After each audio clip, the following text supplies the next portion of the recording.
Welcome to episode 99 of the Camerosity Podcast, the world's one and only open source film and digital photography podcast. My name is Mike Ekman, and it is time for another episode. In number 98, we devoted the entire show to the EHEGI, Exakta, and Exa cameras, and for once, we actually stayed on topic for almost the whole show.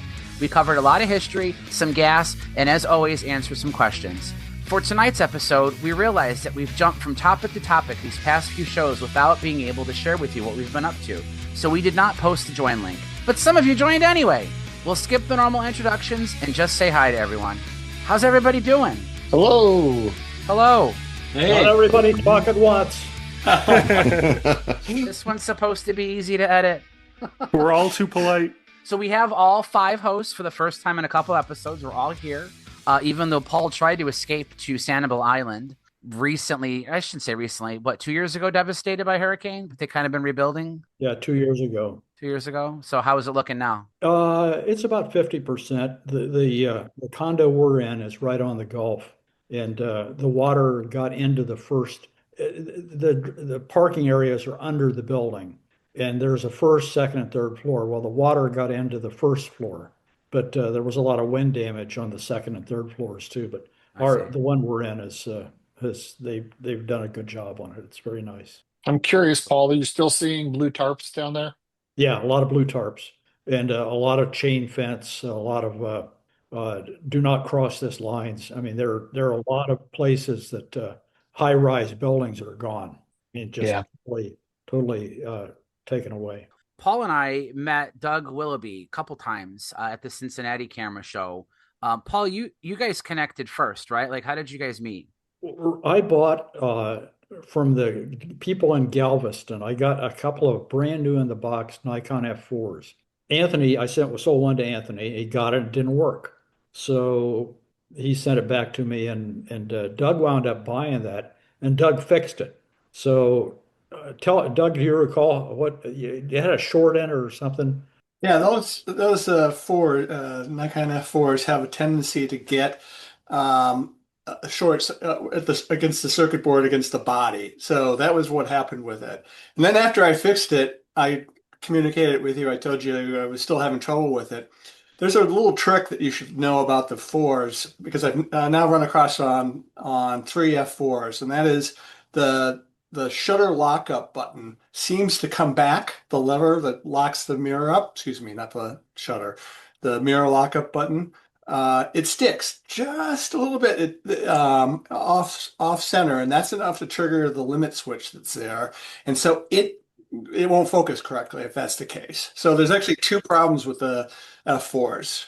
So that mirror lockup switch is actually a fairly strong mechanical switch where you got to push it, and then it really takes some resistance. It does. And then when it comes back up, right, it doesn't seem to come 100% back up on these older cameras. So if you exercise it a few times, it seems to be fine. And the next thing you bought was an R4 or an R3? R3, actually. Yeah. Did you get it working? I haven't had a chance to look at it yet. It's on the shelf, but it's on the list. Doug, did you find Paul just through the eBay store and just saw this guy selling an F4 and bought it, or did you know who Paul was? I'm afraid I've been a Camerosity listener for a long, long time, and I may have been through it once or twice. I gotcha. Back catalog.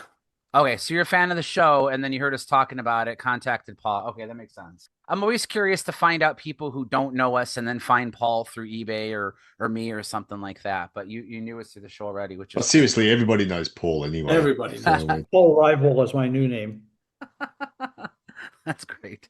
So then also, in addition to Doug, we have William Ponder. William, you were on episode 97. Yes, and you had just blatantly threw out that you have a thing for Miranda cameras, and Paul and I kind of laughed, saying, get in touch with me, because that was the majority of this collection from Texas that I had inherited. You had told me that there was a particular model you were looking for. What was that? It was the Automex III. What reason did you have for wanting that camera? Because I have an Automex III. This is my first Miranda camera right here, if you can see. It's one of the more uncommon ones with the gold inlay on the top rather than silver. But the problem with it is that it didn't have a working CDS meter. Gotcha. And I had searched for about 2 years on eBay trying to find one with a working CDS meter, and I just couldn't find them. Well, and even if you do, usually you never know until you buy it because the people don't do a good job of testing them. So you may have come across one and just didn't know it because they're almost always sold as is. And you're right. They have that front plate comes in both like a gold plated and a silver plated. And I do have both, but the one that was in the best shape I sent you was a silver plated one. I figured you valued functionality over anything else. Oh yeah, yeah. I really appreciate that. But I just wanted to also add, I'm a big fan of the Miranda brass cameras, like the brass, black cameras, the brass underneath the paint. Okay. Those are less common. Those were typically the later end of production from the Miranda cameras for their respective models. They're talking about the RE2s and DX3s and Yeah, I got a auto no, I got a what's it called? The Sensor X2. I have that in black, and I have a Sensor X1 in black as well. And those are my favorite Miranda cameras of all time. the really rare ones are the knob wind, black knob wind cameras. And when you do see them, a lot of times they're actually repaint. They're not really Yeah. original black. Those are so uncommon that there's really no documentation about them ever coming from the factory that way. That doesn't mean that they didn't. It's just there's so little information about it that nothing's really truly been documented as to how many they were made. Were they a special order? Were they maybe originally chrome and then taken back to the factory? Was it a store that did it? They do exist because you came across one, right, Paul?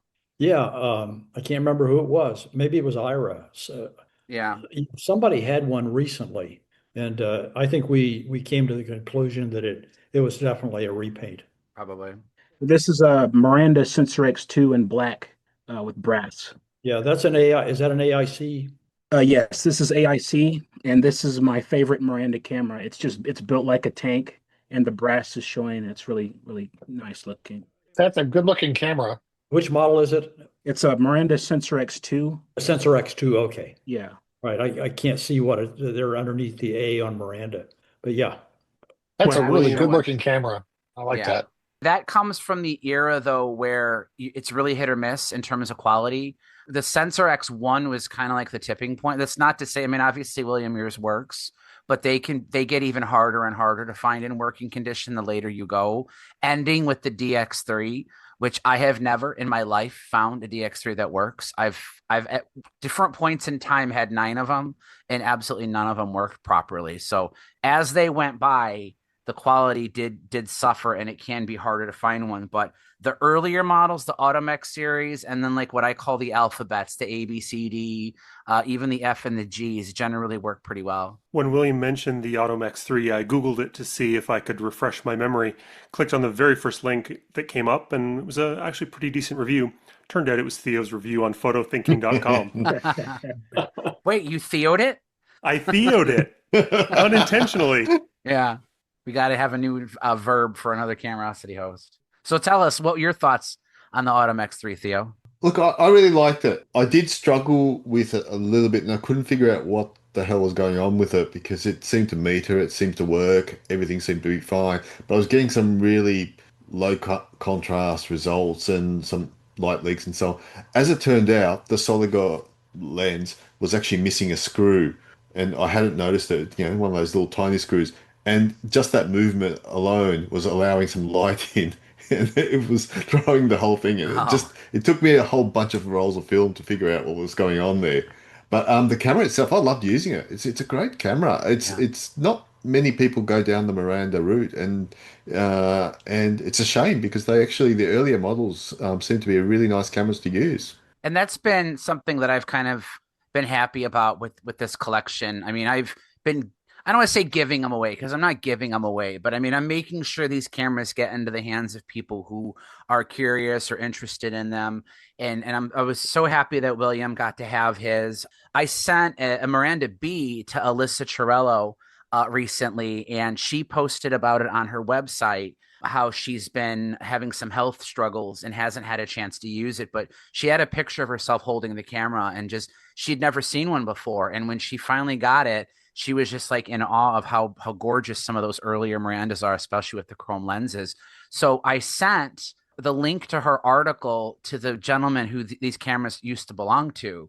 And I ended up talking to him on the phone, and I kind of shared that story, and he was over the moon, just happy. We all know, we had this conversation a couple episodes ago about mortality. We all have these cameras.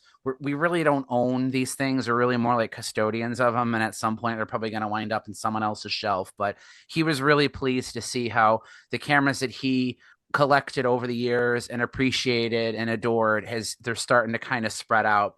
And that's one regret I have about Kurt's collection, is that he passed away before we were able to start disseminating his stuff. I mean, Kurt's cameras have probably wound up in 250 different people's hands at this point. The Texas camera is not quite as much, of course, but William, you have one. Anthony, I sent an Automex 1 that you just recently shot, Anthony, right? I did. And you got some nice shots? Got beautiful shots. What I really like about that lens is its close-up capabilities. It's like a almost macro lens.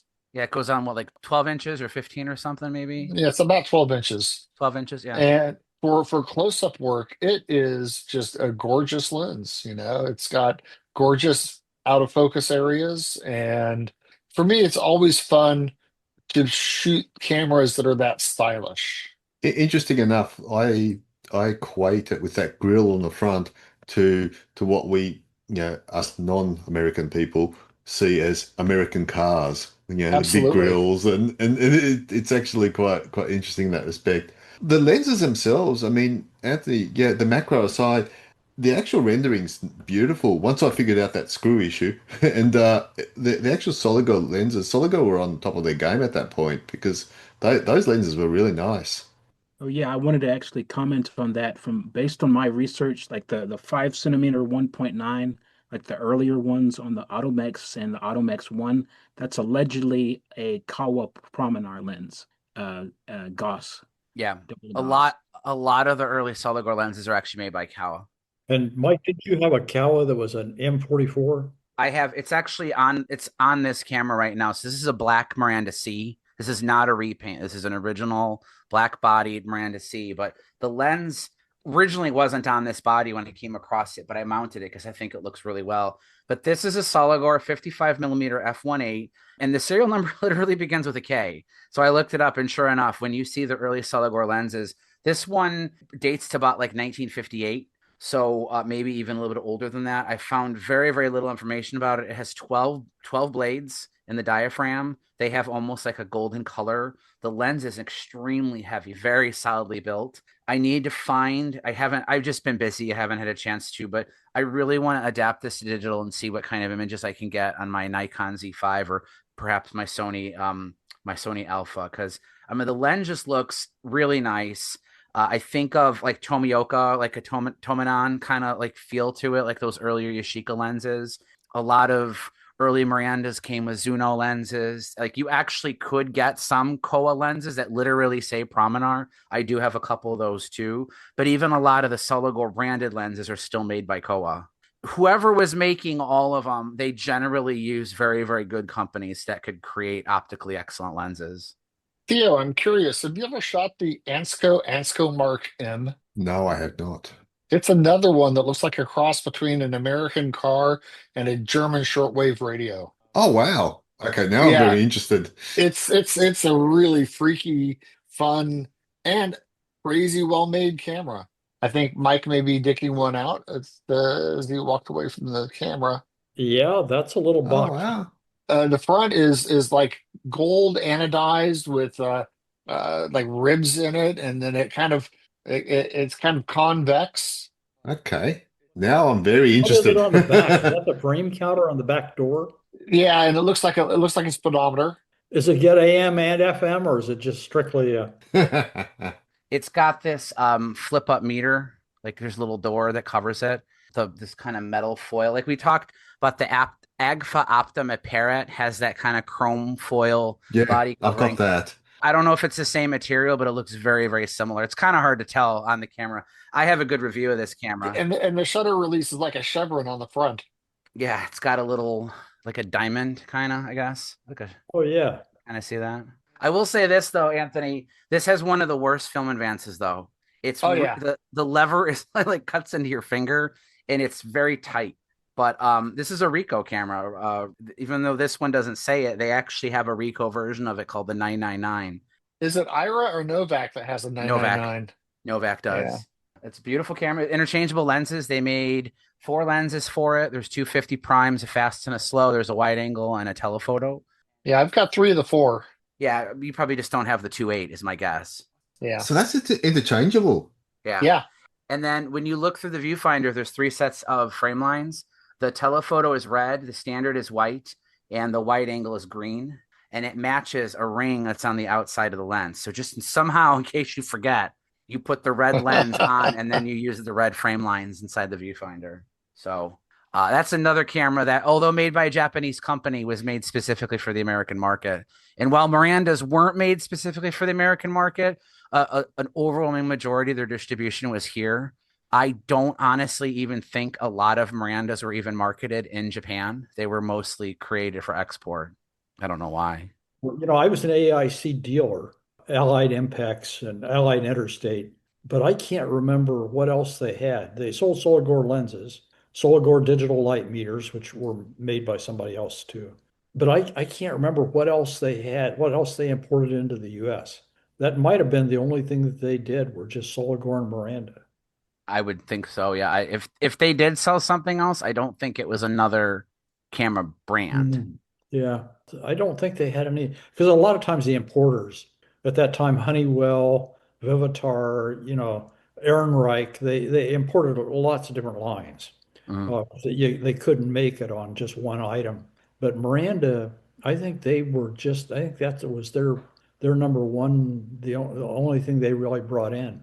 Which, as we've kind of been saying here too, the early cameras were quite nice. And I wish more people knew about them because, for one, it'd be easier for me to get rid of these cameras. But I feel like people that give them a chance have almost universally the same reactions that William has and Anthony has and Alyssa had even though she hasn't shot hers. But they're beautiful cameras. They're nicely made, and optically they're as good as anything else out there. And, for the time, I imagine at least, they were like the value leader in Nikon F. They had interchangeable viewfinders. You could put a waist level finder on them. You could get the precision focus, like for copy stand work or something like that. They had prism. They had a metered prism. They had a dual lens mount, so you could put both screw mount and bayonet mount lenses on them too. They had Focabell attachments that the company made. It was a whole system camera. And there was a lot of different variations of the bodies too. So they really did a good job of making stuff that people wanted, and they were a bit more affordable. But for whatever reason, just they never were able to compete with the big 3. And by like the late 60s, I think their just quality, just started to suffer as a result. Okay, Mike, let me ask you this. Sure. From that Texas collection, what do you think there was the most of? Miranda's, the Zeiss-Ikon Contax SLRs, or KW cameras? Miranda by a landslide. Wow. There's probably still, after everything we've liquidated, I got rid of some of the more desirable models. I have at least still 100 of them. Okay, yeah, I think I want to say 50 Contaxes. Oh, what else you got? Of various configurations. SLRs. Yeah, SLRs. Are the older ones or the? Oh yeah, the old ones. The Kyocera ones. They were mostly Contax, but there were some Pentacons also. The Pentacon FM. There was one Pentacon FM that was beautiful. And then on KWs, I had the Praktiflexes and the Prakticas. The Praktinas, I spun those off, but the Prakticas, I had 36 or 37 Prakticas. Wow. Did you have any Contarex? No, nothing like that. This guy, he was absolutely, he collected what he wanted, and that was what he collected. There was a little bit of a pattern that I started to notice, though. Like, it was always how it compared to Miranda. So, for example, by that was Miranda was the first Japanese company to release a Pentaprism viewfinder. They were an early, SLR. So he had a lot of Contax S's. The Contax S was the first Pentaprism German camera. He had one Rectiflex. He had a whole bunch of those Soligor 35 SLRs with the waist level finders. He had a couple of the Pentaflexes, which is the same thing as a Sologor 35, but it has a Penta mirror viewfinder. He really liked things that were firsts from that era, and he liked the KW Praktica because that was, KW's first serious system SLR. It also had interchangeable viewfinders too. So if it was something that had interchangeable viewfinders and was an early SLR, he really liked those. So when Paul keeps saying Prakticas, he's referring to the Praktiflexes that were changed to the M42 mount. So we're not talking about like the later Prakticas. He's talking about I guess they call them like third generation Praktiflexes. The Praktiflexes, they're first and second generation, but we're not talking about the Prakticas where there were with the prisms, non-interchangeable finders. Right. This was all early, and that website that you cloned, Mike, is fantastic. I mean, that was so invaluable in trying to figure out which ones they are. But some of those cameras had serial numbers with 3 digits. Yeah. I mean, there were some very, very early cameras. I kept the earliest one he had. I have it right in front of me. It's number 389. Yeah. And I showed it in one of the DDR pages. Marco Kroger, who's very knowledgeable with those cameras. Mine has a black lens. It's a black Zeiss Biotar 50 f2. And it kind of looks weird. Like I've never seen a black Biotar. And I asked him, I said, why is this? Well, first of all, I showed him the body. He was blown away by the low serial number. But when I showed him the black Biotar, he said they actually started making them in black because they thought that meant to be a more professional, like people would take it more seriously, but nobody liked the black lens on a chrome body because it does kind of look a little weird. So they switched back to I think they made them both at the same time, but they stopped doing the black body ones in favor of the chrome lenses. But he said that it is period correct to have a 3-digit Contax S with a black Biotar lens on it. So I kept that one. Anthony, I sent you a Contax D, right? I did send that to you? Yes. From that same collection. So you got one before Paul even had a chance to. Yeah, right in front of you. Okay. I wasn't looking. So on the Praktiflexes, the Praktiflex was the first that had the interchangeable finder, right? No. Praktiflex doesn't change the finder either. The Prakticas had the finder came off, and Zeiss made a little thing that you could put in place the finder. Right. It turned it into an eye level. Right. So it has a non-removable waist level hood, and then there's a slip-on pentaprism that slips over the waist level finder and adds a pentaprism to it. Okay. Where's the serial number on this thing? It's inside the back door. Right. Probably. You got to take off the door. Take the back off and then look on the side where the latch is. You'll see it engraved into the metal. Yours is probably 5 digits, Anthony, maybe 6.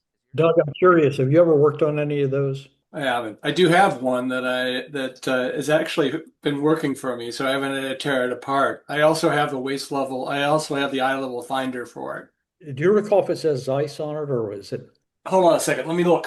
Yeah, I'm curious because I think I got 5 or 6 of them, and all of them that I have are marked Zeiss, which. If it says Zeiss-Ikon on the front of the prism, that's a Contax S.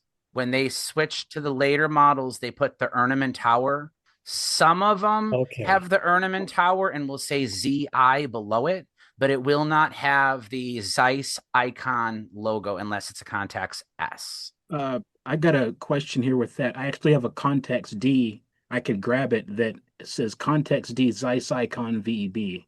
Go grab it. I can't find it. It's downstairs someplace. No problem. I was just curious. But here's a funny story on the Praktiflexes. I think I had, do you recall, 22 or 23 Praktiflexes, and I have them all listed at one time on eBay. I get an email via eBay from this guy in Spain who collects Praktiflexes. He is doing a database of all known Praktiflexes. He took all of mine, grabbed my pictures off the eBay listing, and has got a separate folder for each one of those cameras. And he asked, he's asking me all these questions. I have no idea, where the history of where they all came from. Though I think that our friend in Texas probably did keep all the information. This guy was an impeccable attention to detail. he took excellent notes. If he bought something on eBay, he would print screen and then print it out on a piece of paper. So like sometimes I would open a box with like a rare camera in it, and there would literally be a piece of paper with a screen grab printed on it showing an eBay closed auction from like 2008 or something like that. Unfortunately, the circumstances of how this collection came to me was it was packed up by movers, shipped halfway across the country, shoved in a storage locker somewhere in rural Texas. He had nothing. He was not involved in moving anything. Then I went down there and I was in charge of packing it up and bringing it back up to Indiana.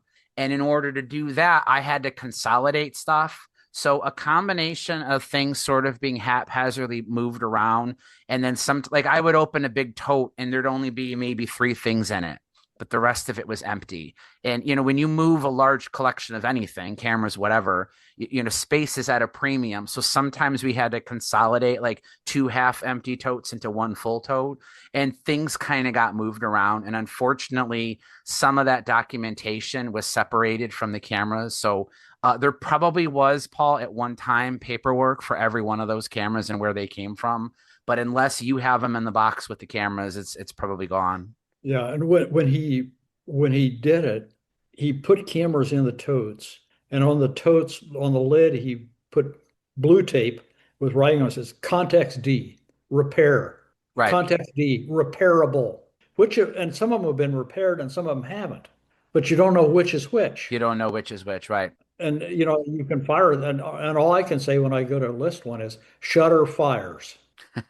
That's the only thing I can do. I mean, yeah. I can say it fires. It fires at 1/4 of a second. It fires at a 500th of a second. One thing that's interesting about the Contax shutter is, and I don't understand, I don't have the level, Doug, you do of how shutters physically work, but from my understanding, your typical focal plane shutter has a certain speed, which is usually the X-sync, which is the maximum speed at which both curtains are completely open before they start to close, right?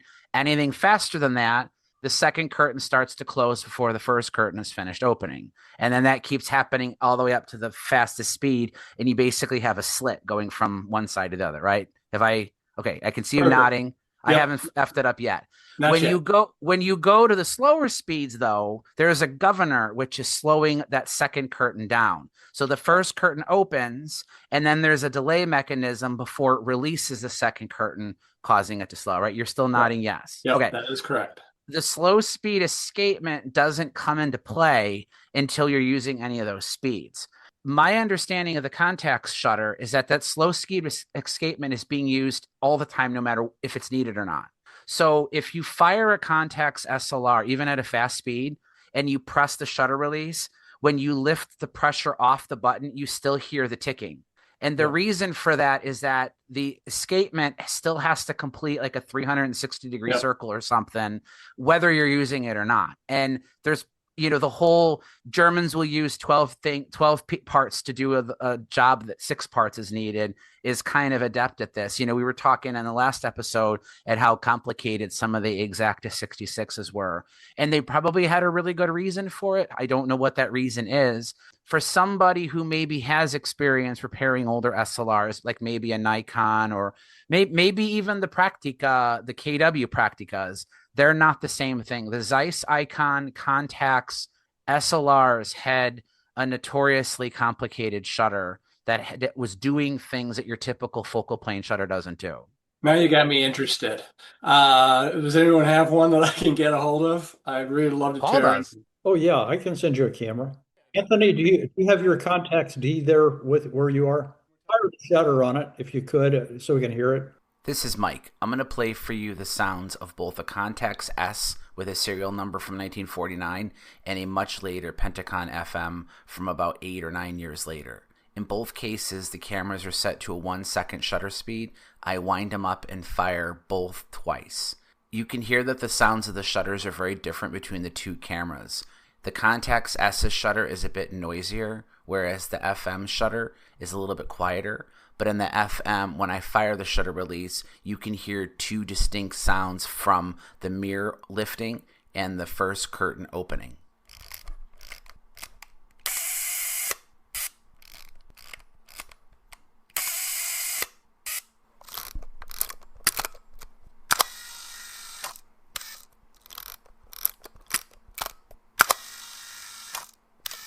when you fire the shutter, the shutter opens and closes, and then you continue to hear it make a noise, which is what Mike's talking about. It's like it's begging for mercy. I need one of those. Somebody who understands the inner workings of this better than I do is going to be like, Mike, you're not saying it right. But in layman's terms, the entire mechanism has to reset each time, regardless of speed. So even if you're shooting at the fastest speed, that escapement has to kind of return back to the starting position, I guess. So that's why you're continuing to hear thing moving even after firing the shutter. And also, no Contax SLR of any kind, no matter how recently it's been serviced, it properly lubricated, cleaned perfectly by the best technician in the world, will never be as smooth as like a Nikon might be or a Topcon, because there's a lot more parts you're moving around as you're winding it. It's just a more complicated system. There's more resistance. There's multiple points when you're winding it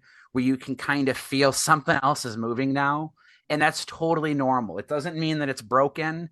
If you have a camera that's working great, but it sounds like, man, should it be doing that? The answer is probably yes. Who has a broken one? Paul should have at least a couple still. Oh, I've got some broken ones. Well, Yeah. send me one if you would. Actually, send Okay, me two. Sure. When I get home, I'll dig. They're really fun cameras to shoot. I mean, they're really cool. They really are. Mm-hmm. I think they are too. They're a classic. In fact, I had one in my showcase in my permanent collection before this, just because I liked them so much. And they put a lot of different lenses on them. They're really good lenses. I mean, even the 50 millimeter 2.8 Tessars were good lenses. Yeah. Yeah, that's what I have. Yeah, me too. I got to actually, Mike, I was going to show you mine. So this is a Contax D, but if you can see in the top, it says Zeiss-Ikon. Okay. Right. The original cameras were just said Contax. Okay. Those are all considered Contax S. The S stands for Spiegelreflex.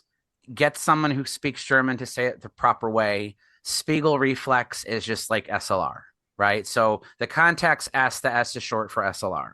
They had 4 different variations of that. For whatever reason, they didn't give it a letter until the last one. So they started calling them Contax Ds. And what William showed is on the front of the pentaprism, it literally says Contax D. Okay. That to collectors is not a Contax S. Got it? So all Contax S's, the S doesn't actually appear anywhere on the camera. So if you have a camera that says Contax, that's it, no other letters, and it has a Zeiss-Ikon logo above it, that is definitely a Contax S.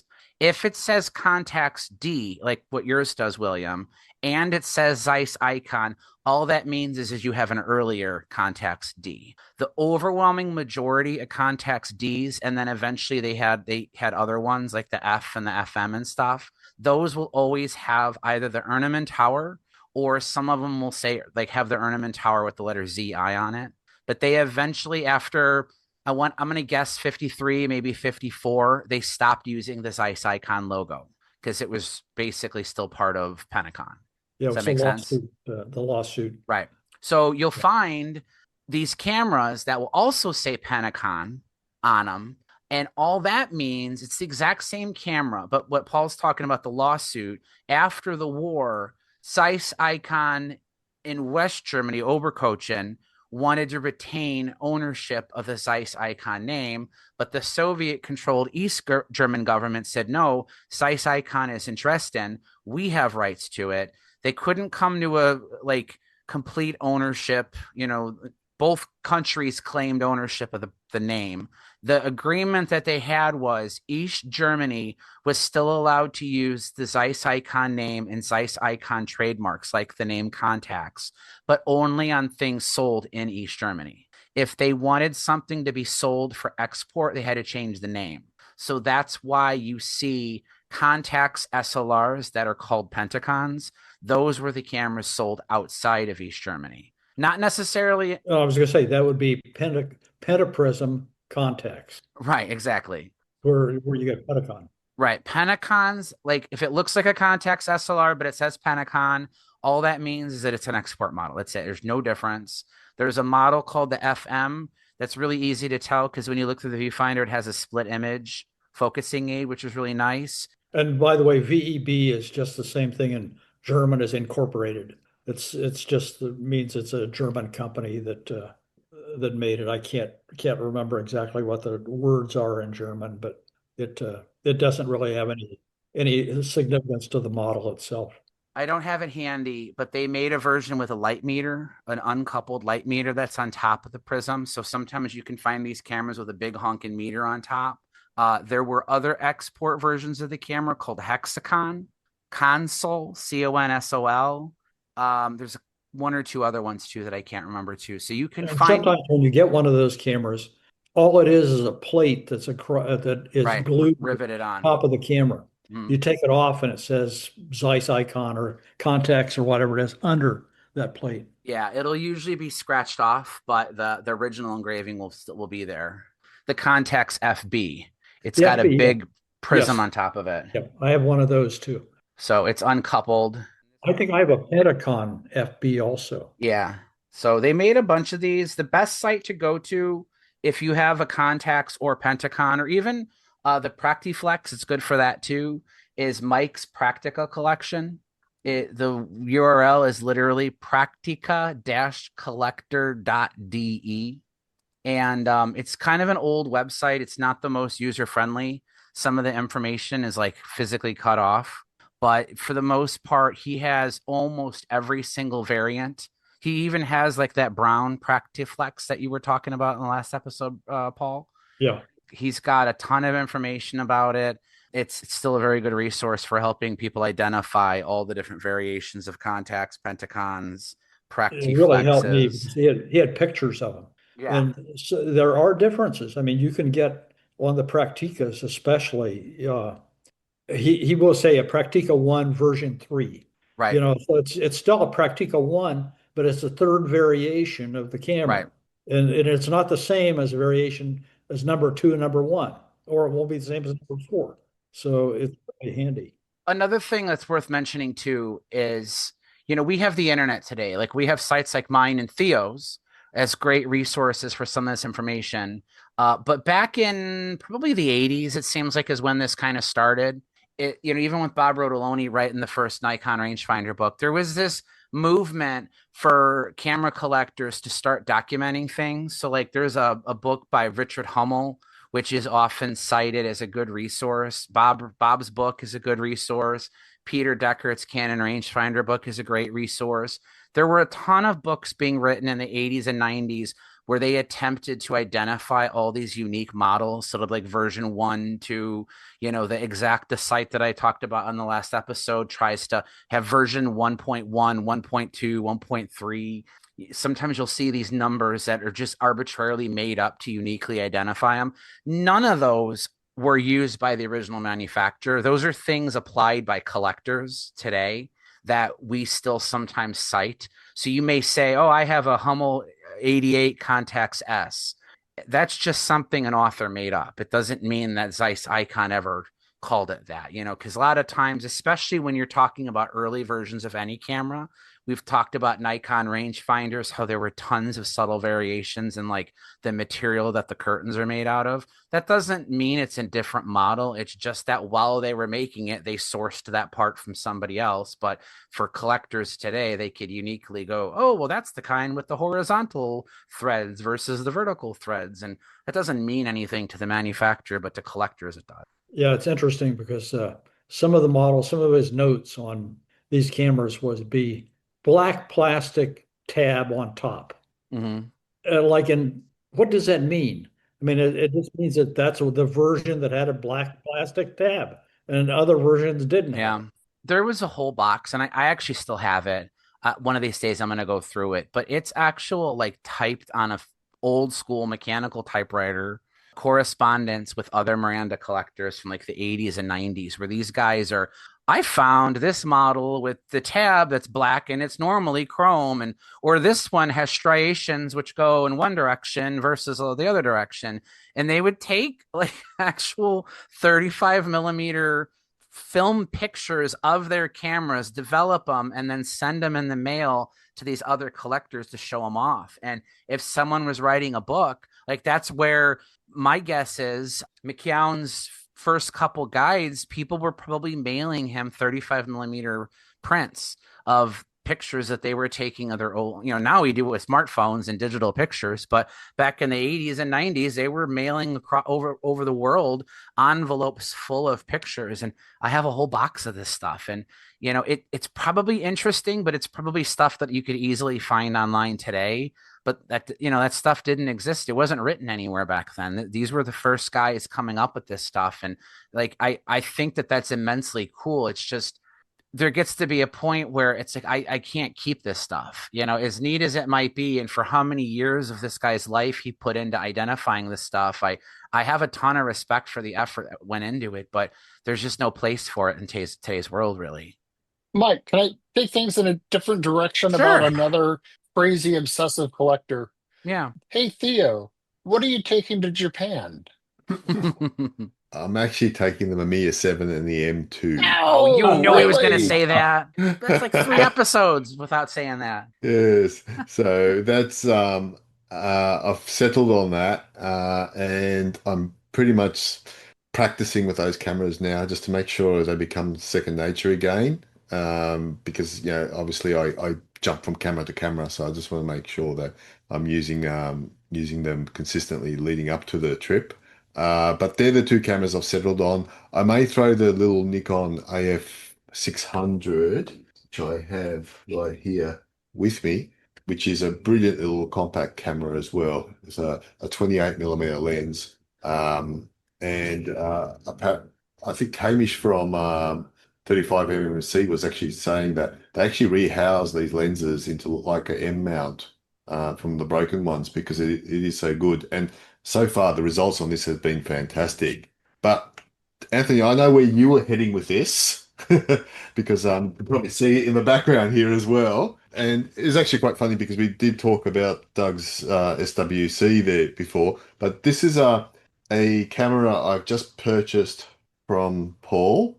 It's made all its way over here. Got left in my electrical box for most of a day as well because the UPS just didn't tell me that it was there. It's the Horseman Convertible 852, which is a really interesting camera. I did pull it apart and take the back off and the lens off as well and show it to my wife and say, oh, by the way, this is what I've just paid for as a camera, and it's just that little middle bit that sort of comes out. She's gone, what? That's just a metal frame. What the hell are you doing? But I actually took this out last night. Met up with a few guys to do some photography.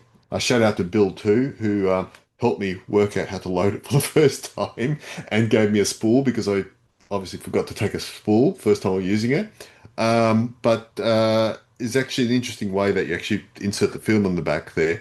But it is a great camera. And I think, Anthony, you described it as a Rolly 35 for a 6x9, which I have to agree with. It really does give you that vibe. And it was great. I actually, Paul was kind enough to include a TTR's 28mm viewfinder on it. I actually stuck the Mamiya Press Super 23 65mm on top of it, and that actually works really well because it's taller. If I want to put on the rangefinder for more precise focusing, I can stick it on because it's got a cold shoe on top of the finder as well. But the one thing I really cannot work out about this camera, it's got a tripod collar on the bottom, but it's also got one on top. And I cannot forget for the life of me why you actually want a tripod collar on the top of the camera. Do you want me to tell you why? Why?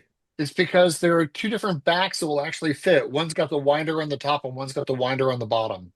And if you've got the one where the winder's on the bottom, you can't use the tripod. So you can turn it upside down because it doesn't matter. Yeah. Yeah. Upside down. Yeah. Oh, wow. Okay. All right. That makes sense. And the back you have on it, Theo, is the correct back. That's the one that the film advance lever is on the top right. Well, on the other one, the film advance lever is on the bottom left. Yeah. So you would want to, it would go backwards on it. And you can't just simply just rotate the back 180 degrees and mount it? No, it physically won't mount. Won't fit. Okay. No. The interesting thing about that camera is it's one of the very few cameras you operate with 2 thumbs. One thumb cocks the shutter, the other thumb takes the picture. I mean, when you hold it, it really is very, I mean, it's really ergonomically really interesting camera. It is. It is. It's a really fun camera to use, actually.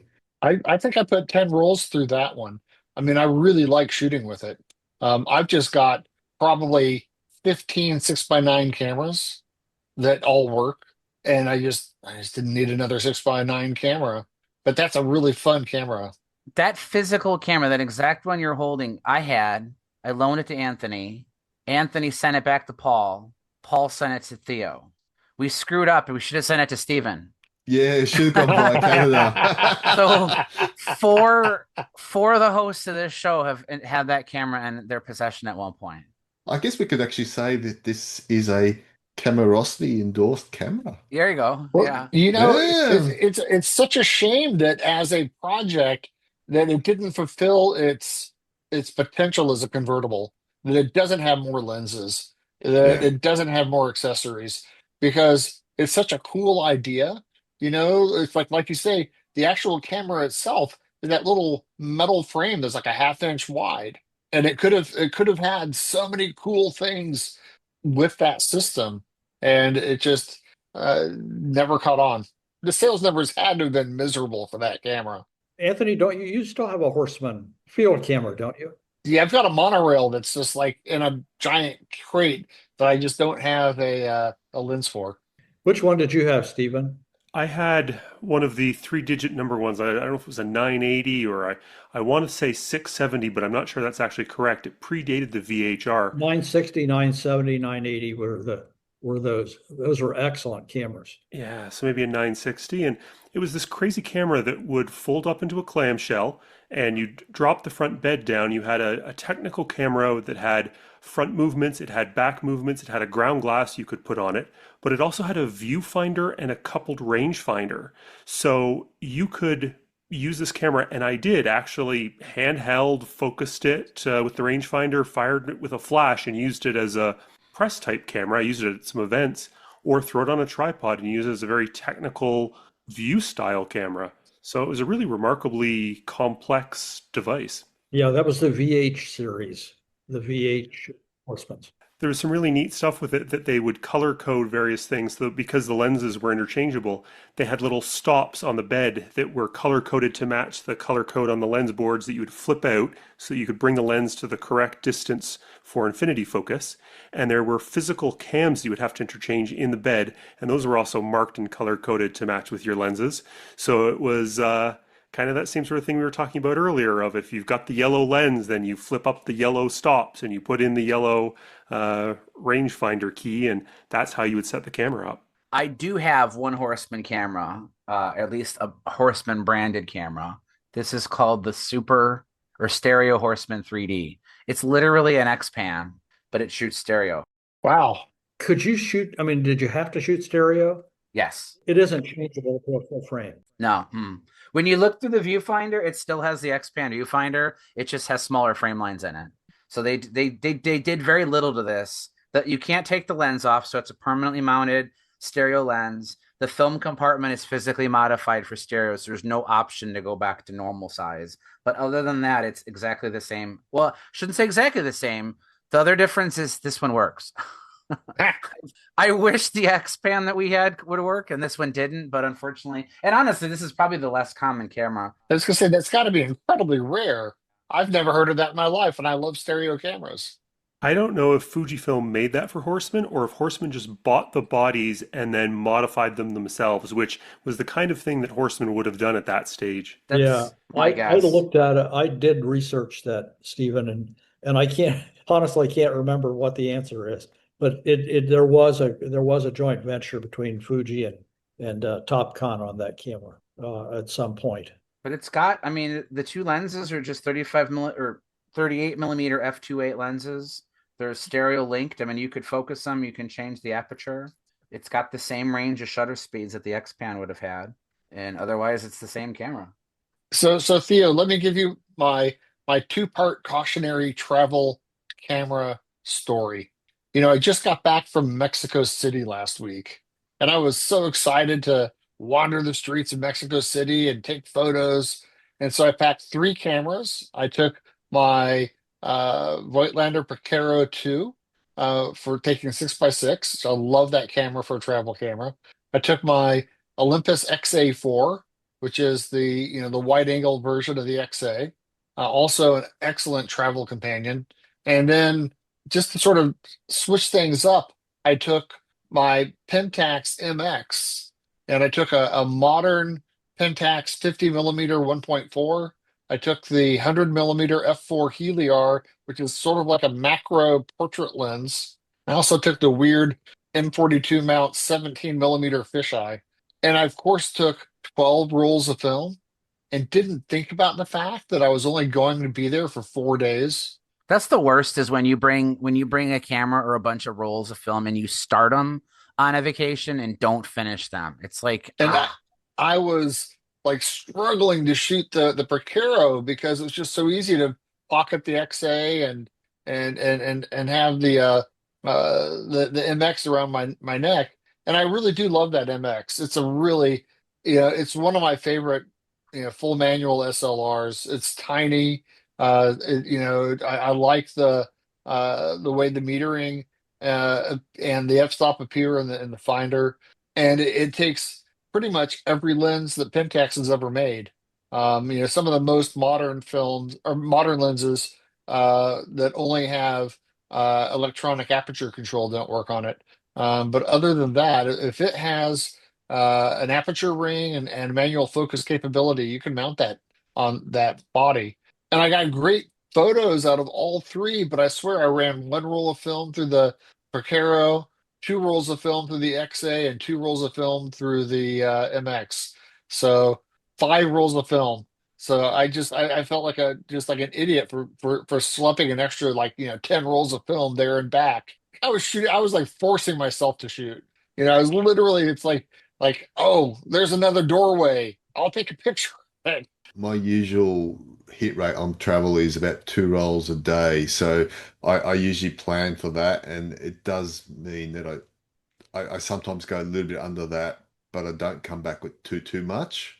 But I'd rather come back with film than not have enough. That's Yeah. probably the case. But with Japan, I think it's not a problem though, because you can buy film there all the time. That'll be half the fun is seeing what you can find in Japan while you're there. Exactly.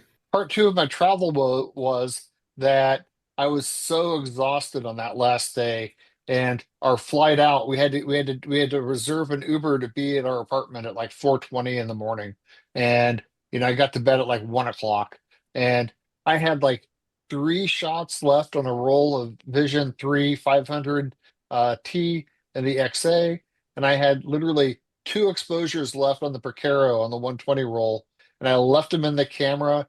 I left the camera in my camera bag, and and I had no problem hand checking film everywhere I went. People were like so cool about it. And I get back to the States and I hand checked my film and didn't think about the fact that we'd flown from Mexico City to Dulles in Washington, D.C., and they had just installed these brand new hyper powerful scanners that look like jet engines. The CT scanners. Yep, and it's called analogic or analogic if you are feeling grumpy like I was, because they zapped my cameras, and they were also, I had brought back a bunch of mole paste from the market, from the Mercado Merced, and it looked like plastic explosives on the scan, because it's like this paste and wrapped up in aluminum foil in a plastic bag. And they kept on, and like they must have zapped my bag 4 times, and they're doing like a 3D rendering where they're like rotating the paste and 3 dimensions, trying to see where the fuse was. When I got back and developed the film, this is the first time in my life that the airport scanners destroyed my film.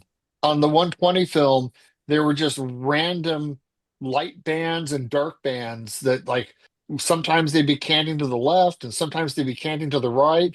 And a couple of times they were horizontal. So it's not like it's a light leak on the camera. Plus, that camera just got serviced by Certo 6, and it's totally not, it's totally light tight.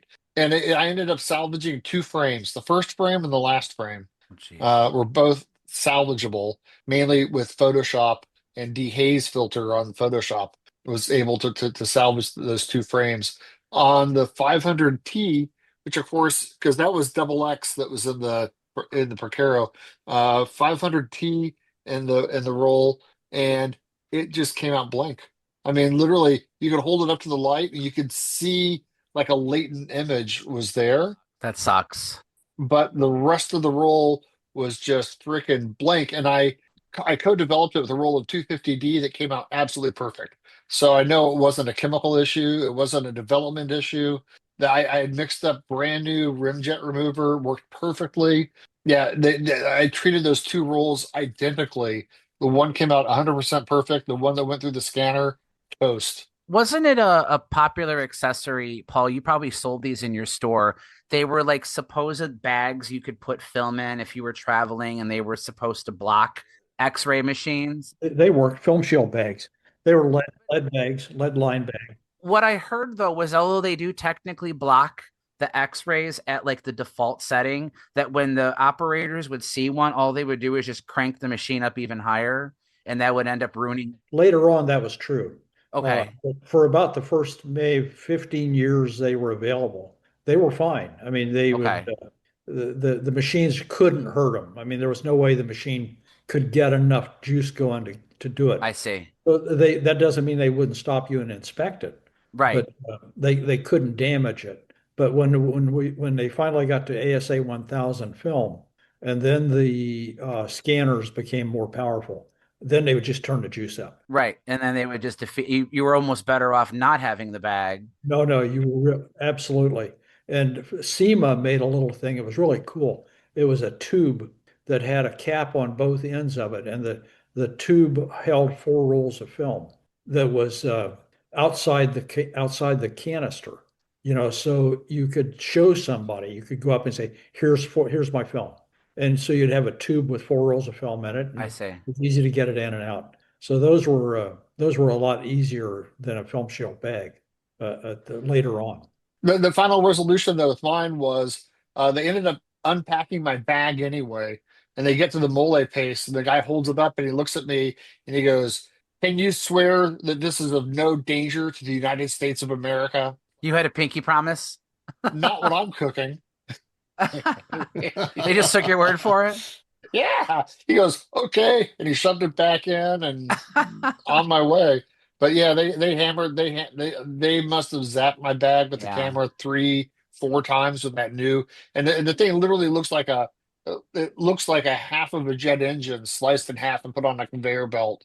I have found less and less since they started using those. I found less resistance. Like in Mexico, they had no problem with hand checking the film. It just right through. And in the US, I mean, I've got global or TSA global entry and pre-check, and they're pretty good about not hassling me about hand checking the film. But every so often you're going to get somebody who's just cranky. It's an interesting point because I do see a lot of people that say, "Oh, I've had no problems," and put it up as fact to say because they got through once with no problems on their film that it's all okay. If you look at it scientifically, X-rays, whether it's the old type or even the new ones, especially new ones, will damage film to some extent, even if it's not Yep. really visible. And all it takes is for something like, explosive paste that Anthony was carrying to actually get their interest, that will actually cause them to just pump up the juice and actually wreck your film. Right. So it's a really good cautionary story. Interesting enough, I have never had a problem in Sydney of getting it hand checked. I know Japan, there's no problem getting hand checked there either. It's probably I'm flying via Manila. That's probably the one bit where I'm a little bit nervous about because I don't know what they have in Manila. I had no problems getting a hand checked in Manila. Oh, fantastic. How much do they charge for a hand check in Vietnam, Theo? Vietnam in general was okay, except for one particular very excited manager of the security there who literally came to within a couple of inches of my face and sort of started saying, "Yeah, I can show you films where there's no problems with a X-ray machine and it's not going to cause you a problem." I must admit, I started losing my cool a little bit there, and my wife had to sort of pull me back a little bit. But it was like, so I said, well, yeah, but I can show you lots of films where it does cause damage. And then my final question was, if you show me the film, does that mean you'll hand check? He goes, no. And I said, then stop wasting my time and just put it through. It did kill off a couple of rolls of 3200, which hadn't been used. Luckily, I'd had most of my film processed in Vietnam, so that was good. There was only a few rolls that I'd shot in the last couple of days, were unprocessed. I did have some film that I was taking back though, and the 3200 was toast, and the ISO 800 was toast as well, and that was the old X-ray machines. So what you're saying, Theo, is if you fly in these countries, you should be shooting like TechPan or Panatomic X, like only the really slow films, right? It makes a difference if they're using the old X-ray machines. Oh, It does Yeah. actually make a difference. And it's cumulative too. I mean, Mm. you don't really think about that, but even in the old days, if you're going through multiple airports, it might not fog it the first time, might not fog it the second time. The third time, Yeah. it's going to toast it. It's also worse on a latent image that if you get your film scanned once before you've shot it, that won't be anywhere near as bad as getting it scanned once Mm. after you've shot it, and there's a latent image waiting to be developed on the film. That happened to Anthony, though. Your last image was actually blank, and then you shot it later, and that one came out okay, barely noticeable, Correct. right? Yeah. Correct. And I found that's actually true of developing expired film. If you have a roll of film that's 40 years old and it was shot 40 years ago and you try to develop it today, the odds of you getting anything are very small. But if you have a 40-year-old roll of film that's never been used and you try shooting it today and then immediately develop it, you have a much better shot of getting something. So while this isn't a hard and fast rule, but adding the image later on top of damage you're going to have a better shot of it being usable than the other way around. To come back to what Theo was saying, I've traveled a lot and I've moved a lot of film, been in areas where they would not hand check, never had an issue with noticeable film damage. But boy, these new machines, like you see the analogic bend over because it's take no prisoners as far as what it'll do to your film. Yeah, I mean it's great for security and safety. I mean, I really appreciate that. I mean, I'd rather not die. Yeah, but I think the key is asking politely in most cases. There is exception like Vietnamese Yeah. security people, but in this case, and there was only one person. Right. I was going to piggyback on what you're saying, Theo. Ask nicely, but make it as easy as possible. Have your film already clearly, obviously, what it is in a clear bag.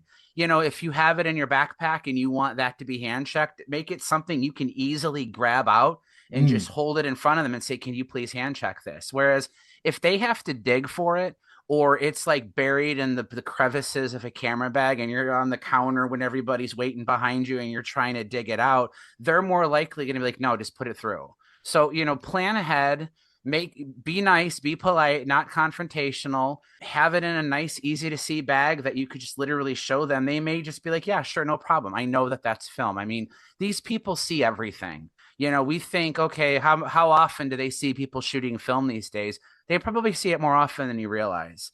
And if you're nice and you're not making it a hassle for them, they're probably more likely to just be like, sure, no problem. and there's some stickers you can actually download from the Kodak site where it says please do not X-ray, and you stick it on your Ziploc bag. So make sure it's a Ziploc bag so people can actually see it, and you can hand it nicely, just like what Mike said.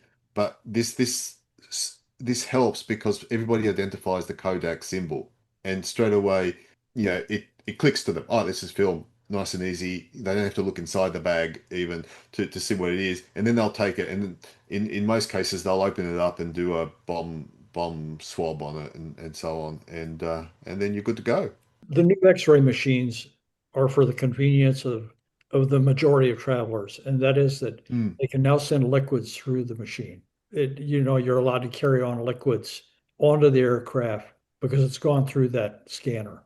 yeah, It's just made it faster and easier for the majority of travelers, not yeah. for us, but for the majority of the people that are doing it. I used to How carry dare they? home in Pelican boxes, which were a plastic, ABS plastic hinged box. It was like 8 by 6 by 4. and I could get 20 rolls of 120 film in each box. And I would travel with 5 or 6 of them, and they all had to be hand inspected. And I never once had someone refuse to hand inspect it. I did have a case in Montreal on the way to England one year where the guy did not give me back 2 of the boxes. So I got to England and it had no 120 film. I had to go find some. When I got back to I got back to Canada, same airport, I went to the Lost and Found and they had it.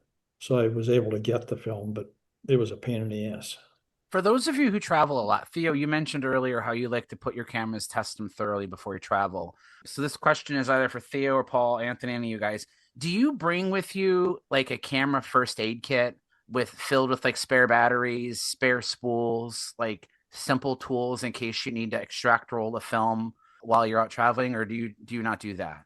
I just bring enough cameras. Okay, so if one fails, you just move on to the next one. Yes. Yeah, I'll take a look at basic, like extra spools, because yeah, you never know, you might break one or lose one if you're shooting 120. I do have a little, in fact, I've got it right here, a similar kit, but a much better one. A little pen sort of kit here, which has got a whole bunch of different screwdrivers in the back of it, just in case I do need to sort of. But no batteries or anything?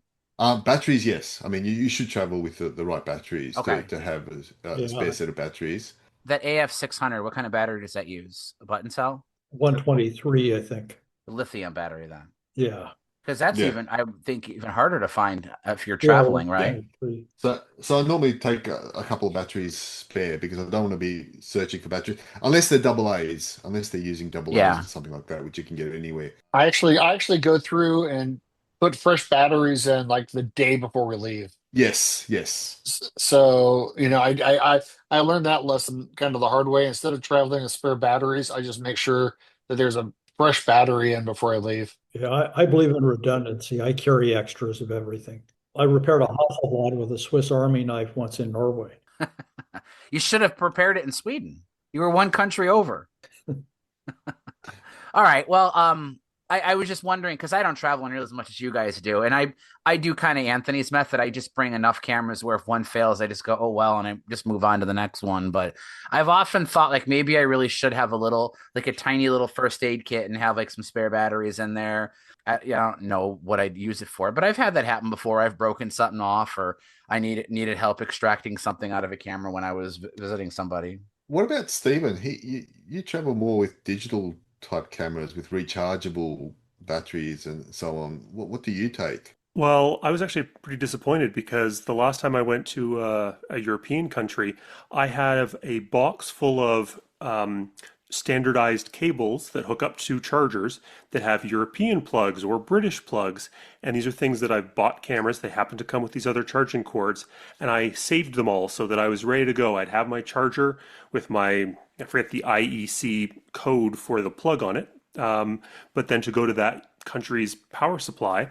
And the last time I made a trip to Europe, I was so excited to take one of those cords with me that I had saved for years.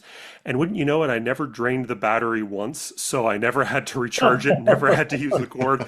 Carried it with me the whole time.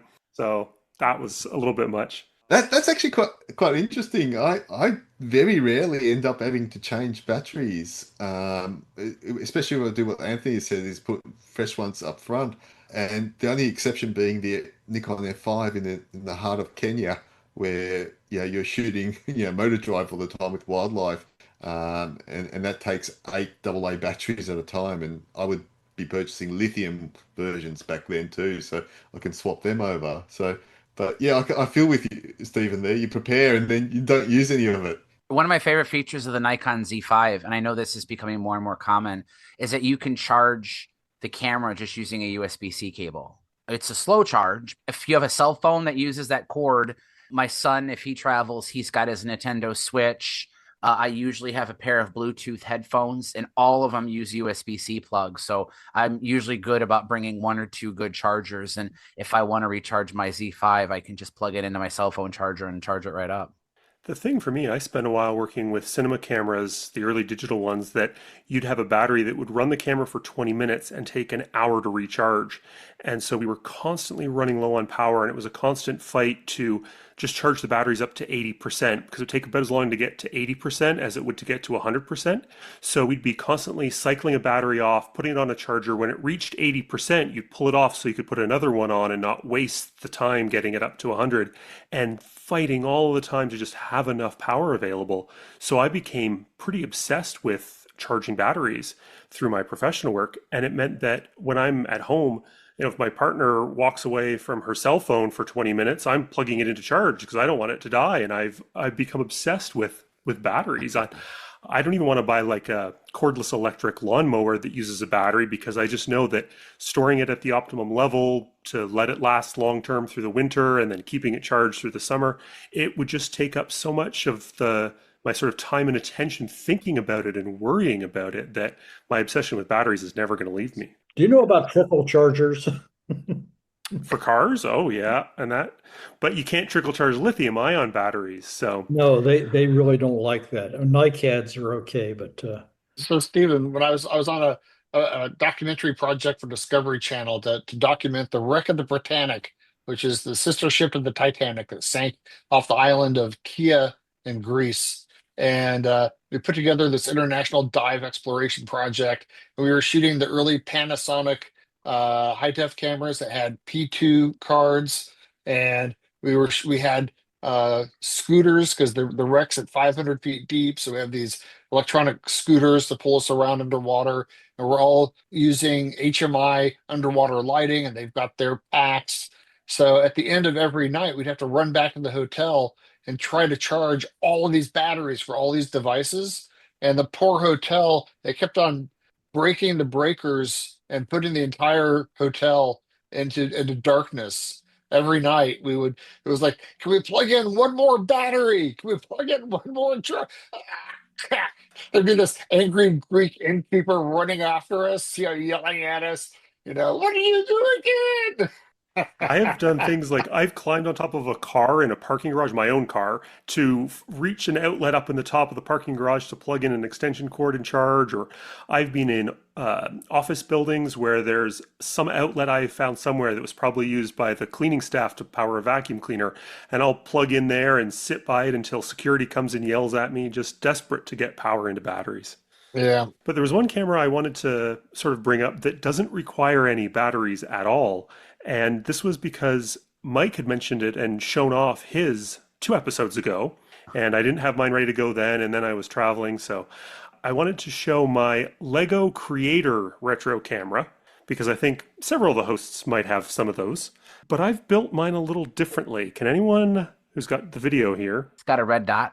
Oh, you took the viewfinder off. I took the viewfinder off and modified a bunch of other pieces on it to try and make it look like a very specific model of camera. It looks like an M3. Well, you just got to imagine this rewind lever is actually angled on the side. Okay, so a 4 then. M4. M4. I was going M6. Really? With the... Okay, now where's your battery door though? I was going to say, it's got the red dot. Yeah, and I went with this small shutter speed dial rather than the M6 TTL one that was later, and the reminder window on the back. So I ended up ordering some Lego parts off of Bricklink to redo it, not as the generic SLR that it is made to be from Lego, but rebuilt as an M6. That's a whole other level, Stephen. Ordering additional parts just to custom make the already Lego camera into a different Lego camera. Yeah, so there's actually a website. It's called lonelyspec.com, SPECK, and it's astrophotography and Milky Way photography. But in December of 2024, they did instructions to rebuild the standard Lego kit into a Leica-looking camera using all just the standard parts that came with the kit. So you need to have the extra little bits that were used to make the alternate models in the 3-in-1 kit. And you need to take the little caps off of the film canisters. But with just the parts that came in the Lego kit, you can make it look pretty much like a rangefinder. And so I immediately did that. And then I found a Reddit post where someone had modified it to look even more like a proper rangefinder. And then once I had done that, I got even more obsessed with doing more and ordered more parts online and made it into my specific version of an M6. We're re-earning our previous label of the nerdiest film photography podcast. We were once graced several episodes ago. No, that thing is neat. I like that kit. I've built one with my daughter, and then I got a second one from somebody else as like a gag gift, which I haven't done anything with that one. I just leave it in the box. But it's a fun little project. LonelySpec.com, scroll back to 2024, and you can build it as a Leica following their instructions using just the standard parts. Since Stephen has brought up his Leica, I'll tell my recent Leica story that involves Paul and me. I had once upon a time traded all of my Leica gear to Paul for the Fuji 617, and I thought I had purged myself from ever wanting another Leica because I like it. It's a cool camera, the M3 that I had, and also my 3F. Beautiful cameras, but I just wasn't shooting them as much as the other cameras, and I actually enjoyed shooting my Contax 2A more than the M3. And then 4 years later, I start getting Leica nostalgia. End up selling my Korg MS-20 synthesizer and using that to fund buying a M4 II from Paul, which is a fine camera, and it should have scratched the itch. I should have stopped right there, but it just didn't feel like that M3 that I traded him. It's just something about it. It's a totally fine Leica, and for 90% of the users, 99% of the users, you could just stop right there and be proud with the camera that you have. But something in me always wanted an M2, and so I sort of did a little fishing expedition with Paul, and eventually came across the idea of a trade of my one of my Rolleiflexes for an M2 body that he had picked up as part of a collection. So I send Paul the Rolleiflex, and he sends down the Leica. But being Florida and having things that have to come through Jacksonville, all shipments to Gainesville are cursed. And it wasn't as bad as the Superb, although it didn't end as well as the Superb story. It was a shipment that, as I'm tracking it, just vanished in 4 days. It arrived in Gainesville, was out for delivery, and then it just vanishes. And I'm waiting and I'm contacting them, and they're like, "Oh, it's out for delivery, don't worry." And then it wouldn't be delivered. And then finally they were supposed to bring it to the house and do like a signature delivery. And as I'm leaving the house to go to the grocery store, I noticed this rather crushed box just sitting by the side of the road. And sure enough, they had destroyed it. They had just absolutely pancaked it and just left it sitting on the curb at the side of the road. And so I open it up, and at first I look at it and it looks okay. Put a lens on it and realize that the rangefinder was totally foobar. It was just screwed, and UPS had just destroyed this camera. And I got in touch with Paul, and it's like, do we go through trying to make a claim with UPS? And Paul's like, "Sure. Well, we'll just ship it off to our Camera Works guy and let him take a whack at it." So it went straight from me to Alan, and he had it for 5 months, 4 months.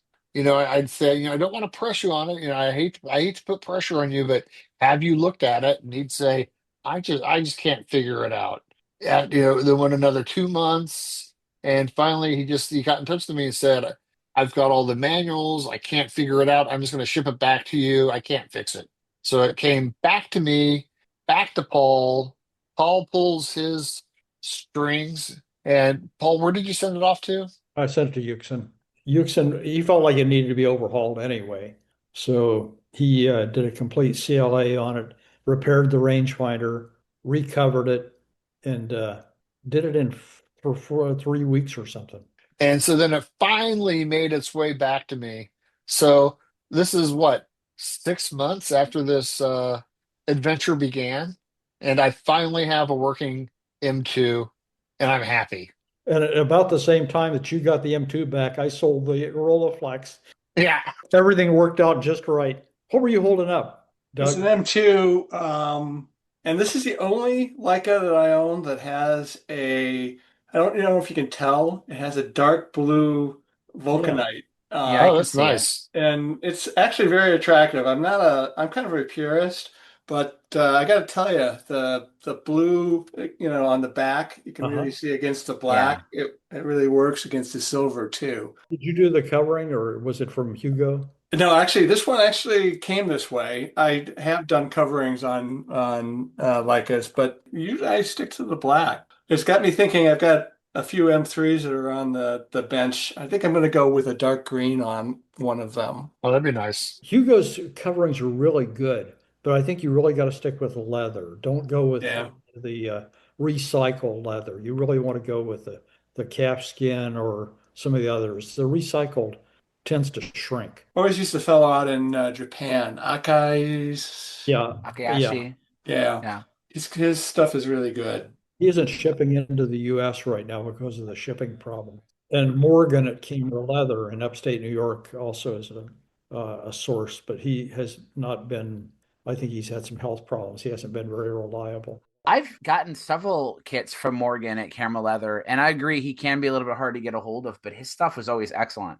Yeah, I've reskinned a couple cameras with his kits, and I mean it was perfect. Even the weird cutouts or the angles or curves that might be difficult to do, it was as if it was made by the original manufacturer. So I've heard a couple people talk poorly about him, but I've always had excellent service from Morgan. Well, I gotta say that the Leica M2, I think people are onto something with that camera. It's actually a great camera. You What? know, It's one of my favorites. Do you have the button rewind or what's your rewind on it? I think it's a lever rewind on that one. Okay, so leather. Yeah. It's everything you need and more. I mean, it's just a fantastic camera. What do you got there, Theo? I've got the M2, my M2. It's got a Zeiss lens on it at the moment. It's the button rewind, but look, I mean, takes a bit longer, but I don't mind. I mean, I'm never in that much of a hurry, so Oh, there we go. And William's got a 3F self timer. Yeah, this is 3F self timer. This is actually the only Leica I own that's a good one. in pretty poor condition, actually. And speaking of those leather skins, I bought a new one from Japan also. But this is a Leica 3F with a 1937 Sumar on it. Okay. And you've got that's a great finder too. Oh yeah, it came with this finder as well. Wow. I mean, that finder is $150 to $200 just for the finder. So, quick question to you guys: how do you feel about repainting cameras? I have a Nikon 3L and that I'm rebuilding, and Nikon's. I don't know where they get the chroming done, but they're horrible. I mean, it's his pretty horrible shape. So I'm actually thinking about having it repainted. I've never done that before. Again, as a traditionalist, kind of. Doug, it's your camera. Do whatever you want to do with it. Yeah. But there's a guy down in Florida, Texas, Robert Jaggett, we've been friends for many years. He started repainting Leicas, and I've had four black paint Barnacks that he did, and they were absolutely beautiful. I mean, just really beautiful. But it's very labor intensive. I mean, stripping all the chrome off. To do it right, strip it. Oh yeah, who is it in England, Mike? Is that Alan Starkey? Alan Starkey. Yeah, Yeah. who is the master of it. He does a great job. Yeah. I have one repainted camera and I bought it like this. I didn't know it was repainted until I got it and was like, there's no way that's original. But this is a black Minolta SR2. This camera never came in black. At least I don't believe it does. But whoever did this, they did like a matte finish to it. And I thought that was really interesting that it's got a matte finish to it. I mean, it's certainly not original, but I think it looks great. And there are some people who get really bent out of shape when they see custom painted cameras. And I mean, the worst I can say is I wouldn't make the same choices that some people have done. Bright pink Hello Kitty Leicas aren't my forte, but like what you said, Paul, it's your camera. Do with it whatever you want. You ever see those Russian cameras where they're all like they look like vases, like Matryoshka dolls? Again, I wouldn't do that, but I think it looks cool. I mean, go for it. if the person that owns it is happy with it, why not? Right. I've always been obsessed with the Leica R Safari editions, Hmm. but I will never own a Leica R camera. And so the idea of me taking a camera that I like and getting it painted Safari green really appeals to me. Well, you have the Golf. The Minox That's Golf. true. That's great. That's it. That's a Safari camera. Yeah, that's true. But yeah, I love the look of that, sort of like the olive drab, dark green Leica R. Would never splash out for one. But I would consider like maybe taking my MX, which was a very affordable camera, but one that I love to carry, and then having it repainted. Well, we had the NATO green Canon F1 from Kurt's collection. I do remember that. Yeah. Yeah, that was a very attractive camera. Yeah. I mean, Doug, if you have, he walked away. Nope, I'm here. Sorry. I was looking for my MX. The black paint MXs, they wear real nice. They brass real nice. It's a good looking camera with a proper amount of brassing on it. So I wouldn't go for a true perfect paint job on it. You gotta get that brass showing through on it. Yeah, but it's got to be a real true wear. Yeah, that's true. Not relic. Not a Lenny Kravitz camera. Yeah, the relic cameras with it. People take sandpaper to them, and they don't. They brass them in the wrong places. Right. Where you're not going to hold it. They just look nasty. Want to change topics here real quick since Doug is here. One of our more prolific members of the Camerosity community on Discord has had a infatuation recently with the Pentax LX. He's based in Germany and he bought one and has fallen in love with it and wants to get them repaired. Doug, you have shared with Paul and I some opinions on the LX and the feasibility of getting those repaired. Can you maybe like briefly summarize like what the challenges are with that camera and why they can be a challenge to find in working condition? Yeah, they are a challenge. It's not the electronics. Some people are concerned about the electronics. The ICs I seldom see go bad. There's a couple different things that go on those cameras. One is just there's a lot of switches in there, gold-plated leaf switches, and they get dirty, right? So they misfire, they do weird things like that. There's also bumpers in there. There's actually 2 or 3, I think. I can't remember. I had to visualize. There's one underneath the mirror. There's one that does the mirror lift, and then there's actually one buried underneath. So to do any work on it, you have to pull you're going to do an overhaul on it if you're going to do any of it. One of the biggest problems with the LX is availability of the seals. So that camera originally came out of the factory totally sealed, and you can't, it's a very, very thin silicon, it might be a millimeter thick, and it goes all across the top plate and all across the bottom plate. If I touch one, I can't put the seal back in. So you're going to lose the weather seal the minute you touch it. It is one of my dreams to actually create a new weather seal on my 3D printer to be able to re-weather seal it. I do make the bumpers for the cushions in the mirror box, but again, you got to pull the whole mirror box out to do that kind of work. So many people, I don't think many repair guys will touch them. It's just a lot of work to do pretty much anything. Isn't it John Hermanson? Isn't he the Pentax guy? Or am I confused? Olympus for him. Well, there's a guy I failing Yeah, there his was a name. guy down in Texas that was doing them for a while. But he would explicitly say, "I no longer repair the LX." Yeah. But he never explained why. So I'm assuming some of those things you've brought up are probably the reason for it. Yeah, they're just kind of, but they are such fantastic cameras. They really are. And I think Pentax just took one step too far when they created that camera. It feels like the technology, they're just that much ahead of it, right? And it's a fussy camera to work on, but it's a beautiful camera. Oh, by the way, there's also flexible circuit boards in there that get caught underneath things, and then you have to repair them. So it'll keep you going for a while. I think there were at least 3 different variations of the camera. Oh, probably more. The thing, it was made for almost 20 years. Yeah. That camera came out in 80, and they made them past the year 2000. Okay, so yeah, and so there were modifications, Sure, internal that would determine how you did it. Yeah. And And it has all the usual magnets in it, the electromagnets that for the shutter and aperture. They can go bad too. And if one of those goes bad, you need a donor camera. Pretty much anything can be fixed on it, if you want to put the time and money into it. Okay. Also, your thoughts on Kawa SLRs? I love Kawas. You know this. Yes. I mean, the lenses are great. They make a great noise when you close them, when you fire them. I think the coolest thing about it, Kawa, is just, it feels like I call it the Terminator. It's a great camera.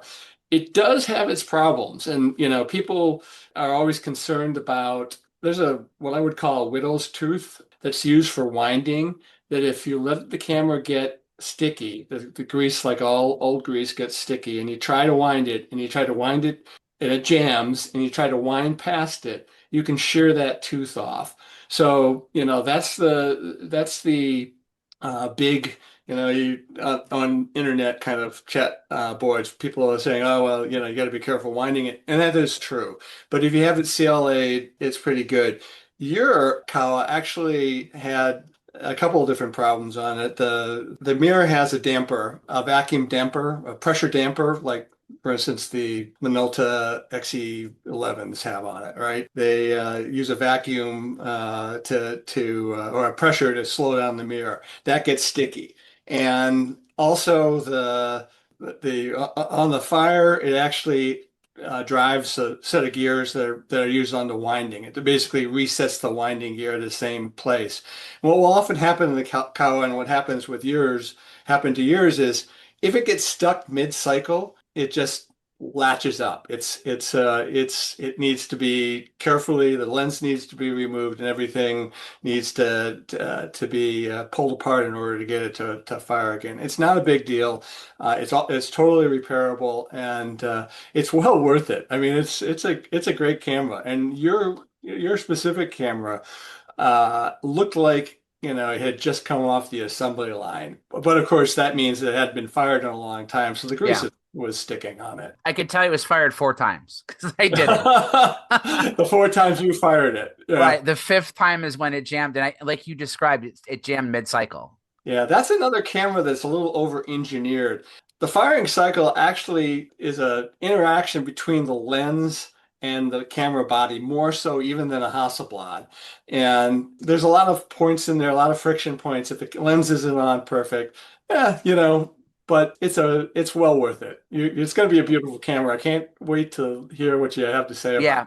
Well, because I have the wide angle lens on it too. So yeah. I haven't had a chance to, I mean, it's sitting right behind me, but I haven't had a chance to put any film yet through. I'm still getting caught up on other things too. So one last question for you too, is you speak very highly of the Kowa 6.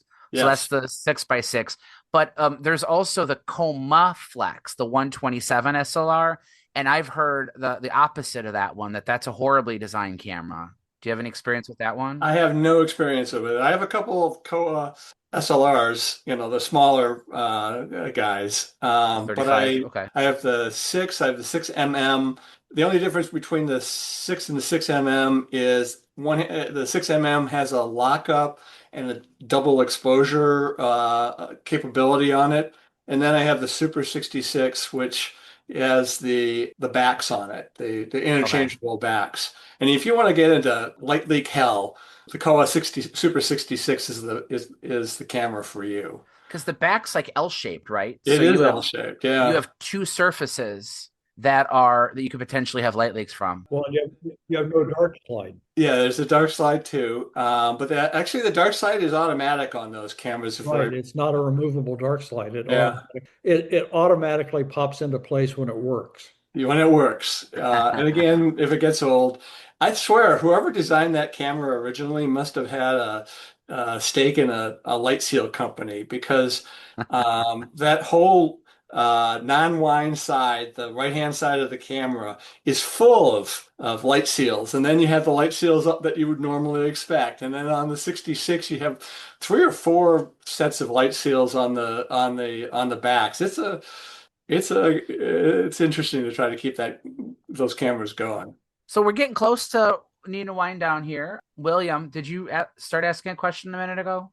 Oh yeah. Have you guys ever heard of the black paint Praktiflexes, specifically the wartime cameras? Mike just happens to have. I mean, this? Yeah.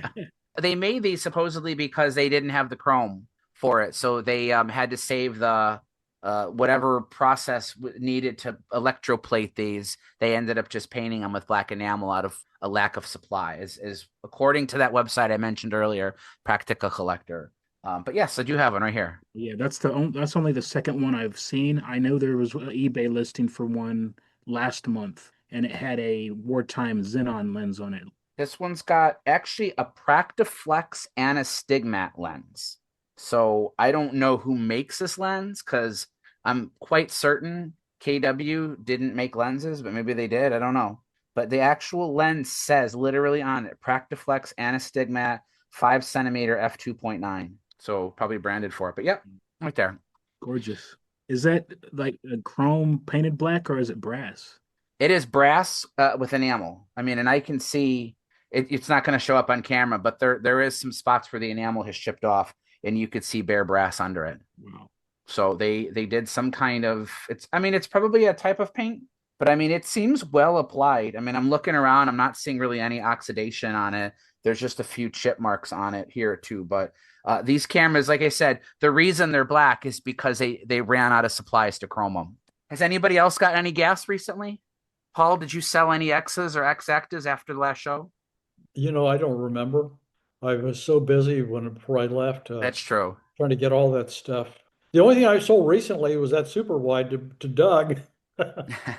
Which I'm really looking forward to shooting tomorrow. The weather's finally changing. I'm a fall kind of shooter, and the weather has been so warm here in Michigan. It feels more like summer. It's been warm and dry. We're gonna get some rain tonight, and hopefully tomorrow I'll be out with the super wide. Speaking of Theo, I have a my Mia 7 with the 43 millimeter lens on it.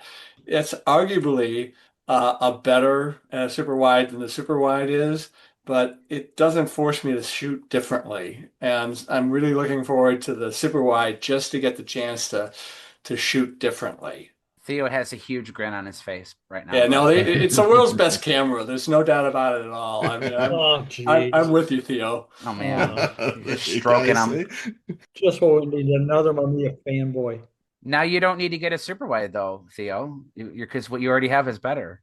Well, that's right. I mean, and not only that, with that 43 millimeter, if you get the pano kit, the 35 millimeter pano kit, you've basically got an X pan as well. I have the poor man version of it. Yeah, I have the two spools and I don't have all the masks and stuff like that. But yeah, it's all fun. The kit's a bit expensive, but it's worth it because just be careful if you get one of those 3D printed kits that try and replicate it, because apparently they haven't got the tension right in terms of rewinding the film. So if you're just using the spools, that's great because you just do it in the dark and you're not going to have a problem. But the ones that try and replicate the actual pano kit, where it allows you to rewind the film back into the cartridge, just be careful with that because I've heard that some of them don't quite get the tension right, and they do actually cause the damage to the camera. That'd be bad. So you're saying like shoot the film and then unload it in a dark bag? Yeah, if you don't have the pano kit, the proper pano kit. That's what I do. It's just the two spools, the 3D printed spools, and you don't even have any masks or anything like that. Yeah. It's pretty simple. I don't always put the mask on anyway because I like the fact that it goes over the sprockets as Sprockets, well. Yeah. Doesn't seem to have an issue in terms of the film moving in there well. I mean, it's a well precision machine, so you'd imagine it's keeping the film fairly tight anyway. About a week before we spoke about the Automex III, I actually had picked up a Minolta Maxim 5000. I'm big on the Minolta Maxim 7000, but I bought the 5000 to use more as a point and shoot, and I'm pretty impressed with it. It's a nice You're happy camera. with it? Yeah, I've shot the 7 and the 9000, but never the 5000. So that's early autofocus. So it uses the alpha lenses, and I mean they were on top of their game back then. So those are fantastic cameras to shoot. The one that I like better than that one, though, if you ever get a chance to try it, is called the Minolta Maxim or Dynex, either 600 SI or 650 SI. That one it's a little bit newer than the one that you have. Some of the controls, they reverted back to mechanical knobs, not everything, but it does have some mechanical knobs on top. But that is a glorious camera. It's a ton of fun to use. It's mostly under the radar, so generally they don't sell for too much. And everyone I've ever had worked fine. So it's depending on which it's the same camera. It's just one of those where in some markets it's called the 600 SI, others it's called the 650 SI, but it's basically the same thing. The 650 was a specialty store camera. Was it? Okay. Yeah, that was the only difference. And it had the date back. Date back, and it had panorama. Oh, did it? Okay. Panorama setting also. Okay, you're right. You're right about the date back for sure. I would never have used the panoramic feature, but other than that, though, they're both really nice. And we talked in previous shows about the 7 trying to repair the gear. I was unsuccessful at doing that. But there's a weak gear that some of the higher end Maxims from that era had that just shears off. And the problem with that is that the motor can no longer electronically stop down the lens. So if you try to shoot it at anything more than wide open, it just locks up and you get an error message on the LCD. My only bit of gas since the last time we shared gas was kind of a bucket list camera I've been wanting to add back to my collection for a while. It's the Zenit 16. This is a really goofy looking Zenit camera. Its most goofiest feature is that the shutter release is on the back of the camera. So when you're holding this thing to your eye, you mentioned earlier about the Horseman, you operate with thumbs. This one, you fire the shutter with your right thumb pressing forward on the camera. So like you're basically inducing body motion away from your body instead of towards your body, like in pretty much every other camera. So it sucks to use, but I love the way it looks. Previously had reviewed this camera before, but the one I used was a loaner from Vlad. And after I returned it, I kept looking at it thinking it's such a pretty camera and it looks so different than any other Soviet Zenit. I just wanted to get one for my collection. So took a while to find a nice one that works, but that's really the only thing I've added. Well, this is kind of out of character for me, but yeah, Anthony's got one of those. Steven is drooling. Yeah, again, it's not a working camera yet, but it will be. It doesn't look like it's ever been used. Say what it is. It's an Olympus XA2 in heart red, they call it. Don't you have a red one, Anthony? No, I do not. Oh, I thought you did. No, I do not have. I used to shoot an XA2 back in the day, but I kept on breaking them, so I gave up on them. But yeah, I haven't had a working XA2 since the 80s. Yeah, this actually has even has a red strap associated with it. So wow. And the box. So it was a good find. Theo has one. There we go. That's who it is. I thought one of us had a red one. But mine's an XA3. So okay. And there is actually an article on Photo Thinking about XA3 where red cameras go faster. Red cars go faster. So it is a beautiful camera. I mean, the XA3 and the XA2 are very different. I think the XA3 just introduces the DX. The 1600. The 1600 ISO film compatibility, but it's But doesn't it add DX coding and detection too? I thought, or no? Yes, it does. It says DX there. It says DX right there. That's another feature it added. The original XA is a feat of engineering. It was a Maitani camera. They fit a 6-element lens in there. It's got a rangefinder. So it seems like the original XA should be the more desirable from a technical standpoint. But from a usability standpoint, I love the XA2. And while I don't have an XA3, what little differences it has, I am sure this applies to it. But I would take an XA2 in working condition, of course, over an XA, not XA1. I'm talking the original XA rangefinder any day of the week. Because they did make an XA1 also, but it was a very... Which one's that, Doug? That's an XA. I haven't shot it yet, so I will say that the rangefinder is sort of limited use, as we've mentioned before, Mike and others. I do like the fact that it has a 2.8 lens. I haven't had a chance to shoot it yet. I think it's worth noting that Anthony went traveling and took his XA4 with 28mm lens, and Theo is planning on traveling with his Nikon with a 28mm lens. So that's a pretty good endorsement for having a nice compact camera with a wide-angle lens on the go. For sure. Yeah, I'm sorry. I might have said 28. It's a 28 f2.8 lens on it. So 35mm lens, but an f2.8 on the original XA. Stephen's point's actually quite valid. Having a wide-angle compact is very useful when you're traveling. I agree. You can get in close to things. You can get a lot of field of view. And if it's got a really nice lens on it, it just just really makes it easy to use. Yeah, the XA4 also has the ability to shoot macro, and the wrist strap is actually the measuring strap, sort of like with the Minox, and it can focus down to like 9 inches. Oh, So wow. you just pull it out, take your wrist strap, hold the button where you want to focus, take a picture. Yeah, the AF600's got macro too. Interesting. Must be a common thing on these compacts with 28mm. I actually did some analysis of the EXIF information of some of my digital pictures that I'd taken with cameras with zoom lenses to see which focal lengths I shot with a lot. Because I really like a lens around 40, 42, 43 millimeters. I think it's a really nice, if you're going to go out with a single focal length, it seems like the ideal trade-off between a 35 and a 50. And yet I found if I go out with a camera with a zoom lens that goes to 28 millimeters, I spend a lot of time shooting at 28 millimeters. So this tells me that I'll have to make sure I never actually buy, because I could never stomach the price of a Leica Q3 instead of getting the Q3 43.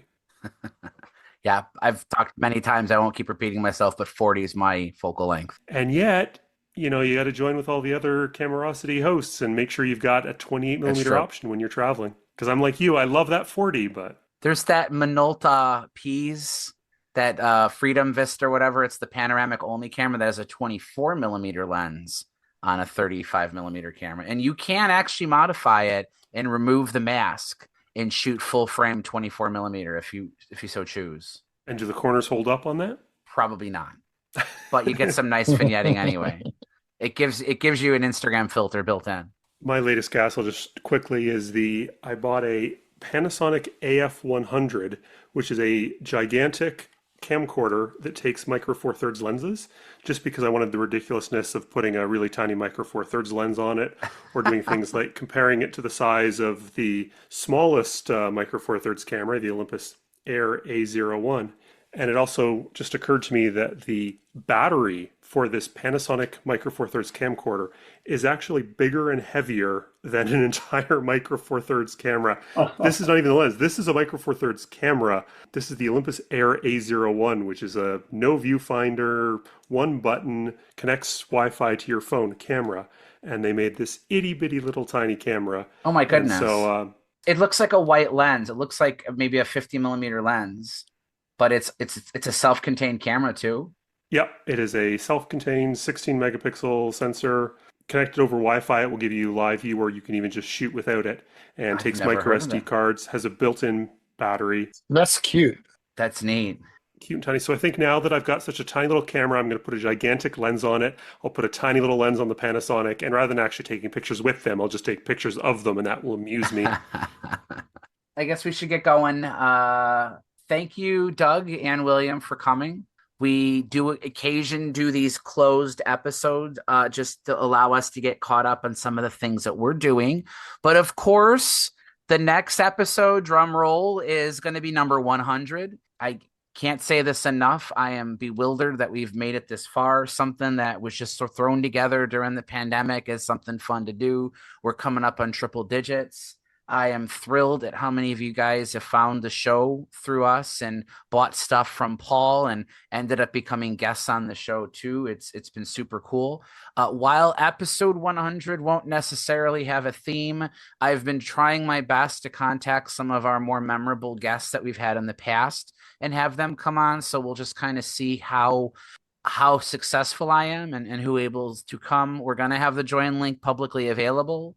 We will record episode 100 2 weeks from today. So it's a 2-week cadence. We have been doing 3 weeks for a while here, but it's going to be on October 20th at the usual time. So no Euro-friendly time or anything like that. But after episode 100, we'll get back to some themed episodes, perhaps with some suggestions from you guys.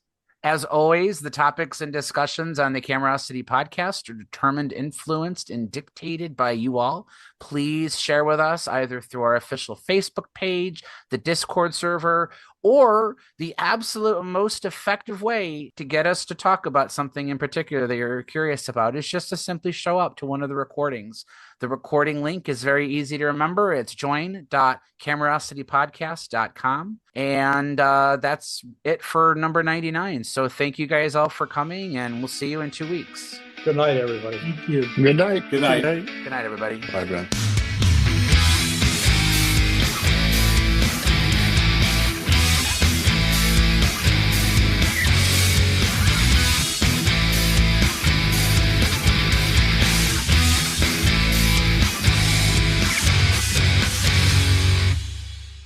Did you guys listen to the end of the last episode? No, what was it? What You happened? guys were talking about E. coli. Did anybody listen to it or no? I did listen to it. Yeah, I know what I'm talking about. So they're talking about E. coli, and you're talking about the deer shitting in the fields and infecting the lettuce.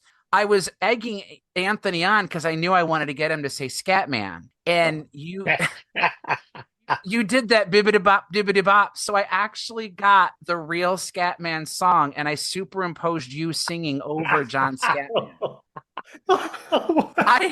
I must have played that back 20 times because it made me laugh so hard. And I was nobody commented on it. I got 4 people commented on the fake estate sales, or I kept saying Paul Reibold over it.